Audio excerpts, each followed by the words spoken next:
কি জানো, যে জিনিস সময়ে পাওয়ার কথা সেই জিনিসটা যদি সময়ে না পাওয়া যায়, সেটা যদি পরে পাওয়া যায় না, তো সেই জিনিসটার কোনো মূল্য থাকে না।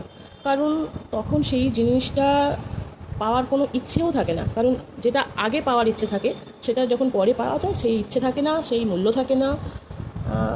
সেই জিনিসটা এসেও কোনো লাভ নেই, বা সেই সময়টা এসে কোনো লাভ নেই।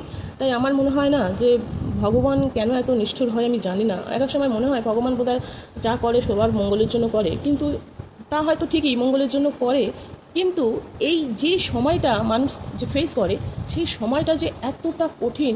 আর সেই সময়টা পার হয়ে যাওয়ার পর যখন ভগবান ওই নিষ্ঠুর নয় বলে যখন ভগবান ভালো সময় দেবে, তখন সত্যি সেই সময়টার আর প্রয়োজন নেই।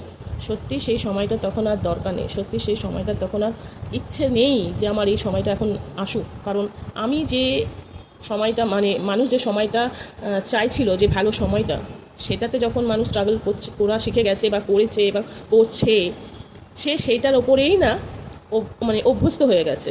তাই পরে আর ভালো সময়ের কোনো কদরও নেই, ইচ্ছেও থাকে না, মূল্যও থাকে না। কি তাই তো? ঠিক বললাম কি না? কমেন্টে বলো।